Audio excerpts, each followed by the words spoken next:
A man sprints out of an airport in the middle of the day. He isn't late for a flight. He isn't running from the police. He's running for his life. CCTV cameras catch the moment. A 28-year-old tourist, no shirt, no luggage, eyes wide with panic. Bursting out the sliding doors of Varna Airport. Dodging cars. Vaulting a fence. And disappearing into the tall grass beyond the parking lot. This is the last confirmed sighting of Lars Mittank, an ordinary German vacationer whose bizarre disappearance has been called Europe's most mysterious vanishing caught on camera. Why did he run? Who was he afraid of? And how did a healthy young man vanish in broad daylight while being filmed? Today, we're diving deep into the chilling mystery of Lars Mittank, a case that still haunts investigators, psychologists, and millions of people online. Before his disappearance made headlines, Lars Mittank was not the kind of person you'd expect to become the subject of a true crime documentary. He wasn't a thrill seeker. He wasn't mixed up in crime. He didn't dabble in drugs or dangerous behavior. Lars worked as a power plant technician in northern Germany. Steady job. Long-term girlfriend. Loving family. Quiet lifestyle. Friends described him as grounded, reliable, and the kind of guy who'd give you his jacket if you were cold. Just a normal guy, taking a normal trip to Bulgaria with his buddies for a week of beaches, drinks, and sun. But sometimes the scariest mysteries begin with the most ordinary people. Golden Sands is Bulgaria's version of a party coast. Cheap alcohol. Loud clubs. Tourists from all over Europe.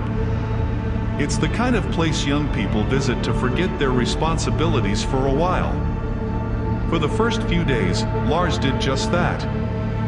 He swam in the Black Sea, hung out with friends, watched soccer, and partied. Everything seemed totally normal. Until the night of July 5th. That's when things took a turn. According to his friends, Lars got into a heated argument at a McDonald's restaurant, supposedly over soccer teams. Witnesses claim Bulgarian locals confronted him, and the situation quickly escalated. Later that night, Lars separated from his group and was reportedly assaulted by several men. The fight left him with a ruptured eardrum and possible head trauma. Afterward, he seemed shaken but functional. He told his friends it was no big deal, but the injury would change the course of the whole trip. Local doctors advised him not to fly due to the pressure change his eardrum couldn't handle. His friends had to head home for work. Lars stayed behind, planning to take a later flight once he healed. This is where the mystery truly begins. Here's something important.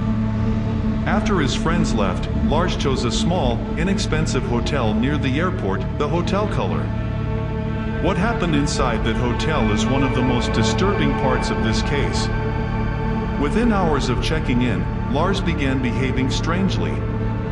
Hotel staff later said he looked frightened, like someone was after him. He paced hallways. He whispered to himself. He peered out windows constantly. Lars called his mother multiple times that night, and each message got more alarming. He told her people were trying to kill him. He said he was being followed. He said he didn't feel safe. At one point, he reportedly told her, "I don't want to die here." This wasn't the calm, grounded young man his mother knew. This was someone terrified of something nobody else could see. Then came one of the most unsettling details of the entire story. Around midnight, Lars ran out of the hotel without explanation. He left his wallet, his luggage, everything.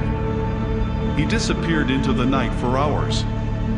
When he returned the next morning, security cameras caught him walking back inside, calmer but shaken. To this day, nobody knows where he went, who he might have seen, or what happened during those missing hours. It's a gap in the timeline that has fueled endless theories. The next morning, July 8th, Lars decided he was ready to go home. He called his mother again, sounding nervous but determined. He booked a flight and headed to Varna Airport. Once inside, he went to the airport medical office for clearance to fly. A doctor examined him. Everything was normal. But then, a construction worker walked into the room. Ordinary. Casual. Nothing threatening. Yet something about that moment triggered something in Lars. According to the doctor, Lars's eyes filled with panic. He stood up suddenly and said, "I don't want to die here. I have to get out of this place." Then he bolted.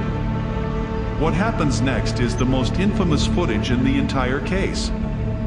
He sprints out of the medical office, down the hallway, through the terminal doors, across the parking lot at full speed. And then he veers off, running toward a dense field next to the airport. No suitcase, no phone, no passport, just fear. The cameras lose him as he disappears into the tall grass. And that was the last confirmed sighting of him. Authorities launched a full-scale search. Police, dogs, helicopters, volunteers. But they found nothing. No clothing, no belongings, no body, no tracks. It was as if the earth swallowed him. For a healthy young man to vanish on foot in broad daylight in a populated area seems impossible. And yet that's exactly what happened. Now we come to the heart of this case, the theories. There are many. Some make sense. Others are truly unsettling. Let's break them down one by one. Theory 1, medical crisis, the psychosis hypothesis. Some experts believe Lars suffered a sudden psychotic episode triggered by head trauma, stress, sleep deprivation, interaction between medication and alcohol, a rare reaction to antibiotics. This would explain the paranoia, the fear, the erratic behavior, the sprinting from the airport. But here's the catch. Most people in a psychotic break don't run with such focused determination. And they don't survive long on their own without help, yet no remains have ever been found. It fits parts of the story, but not all. Theory 2, he was being followed, the pursuit hypothesis. Lars repeatedly said they were trying to kill him. Did he mean the men from the earlier fight? Were they actually following him? Was he targeted? Police say there's no evidence of it. But the fight did involve multiple people. And Bulgaria's criminal underworld, especially in tourist areas, is known for extortion, intimidation, and violence. Could someone have come after him? Maybe. But would a group of men chase him into an airport full of cameras? It seems unlikely. Still, the idea keeps resurfacing because of one detail. He was very specific about being followed. And terrified. Theory 3, drugging, the spiked drink scenario. Some people think Lars was drugged either at the resort or during the fight. Symptoms like his can result from certain substances, including those used in robberies or assaults. But toxicology is impossible without a body. And none of his friends noticed drug use or suspicious behavior before the fight. Theory 4, trafficking or organized crime. Could someone have abducted him after he fled the airport? Human trafficking in Eastern Europe is a known issue. But Lars wasn't a typical target profile. And again, no evidence. Still, the lack of a body leaves the door open. Theory 5, he survived, the voluntary disappearance hypothesis. Could Lars have chosen to disappear? Some believe he fled into the wilderness, disoriented, and survived living off-grid as an unidentified homeless man. There have been dozens of reported sightings across Europe and even North America. None confirmed. His family believes he would never willingly disappear. And there's another problem. He ran into a field with NO supplies. No money. No shirt. No plan. It wasn't a calm escape. It was pure panic. Theory 6, the unknown night, something happened out there. This theory may be the most unnerving. Remember the missing hours when he left his hotel at midnight and vanished until morning? Some people believe that night holds the key. Did he meet someone? Was he threatened? Was he harmed? Did he witness something? He returned terrified, paranoid, certain someone was after him. Something happened in those dark hours that we still don't understand. Psychologists who have studied the case say Lars's behavior strongly suggests acute paranoid psychosis or drug-induced delirium or trauma-related fear response. But this doesn't account for the lack of a body or evidence, and most psychotic episodes don't produce this level of physical endurance. Investigators say the disappearance is strange even for unusual cases, and that while psychosis explains much of his behavior, it's rare for someone in that condition to evade detection for years. The person who has never given up on Lars is his mother, Varna Mittank. She believed her son was sincerely afraid, whether the threat was real or imagined. She has followed every lead, every tip, every reported sighting. In interviews, she describes him as caring, responsible, and not the type to abandon his family. She once said, "If Lars were alive, he would find a way to contact me. I know my son." Her heartbreak has fueled the public's continued interest. Millions online sympathize with her and hope for answers.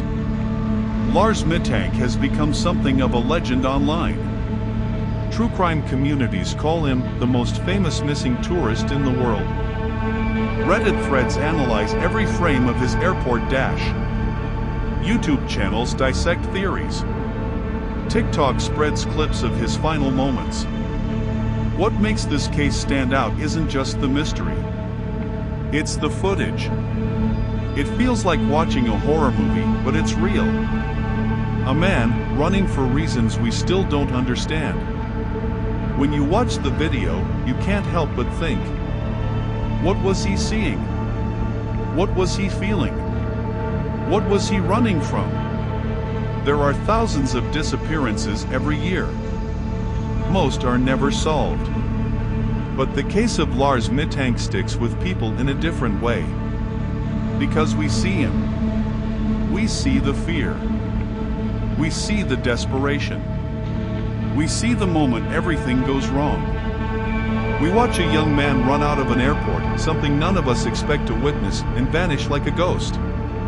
It's the perfect mix of mystery, psychology, possible crime, unexplained behavior, an unsolved ending. It feels like something that shouldn't happen in real life, yet it did.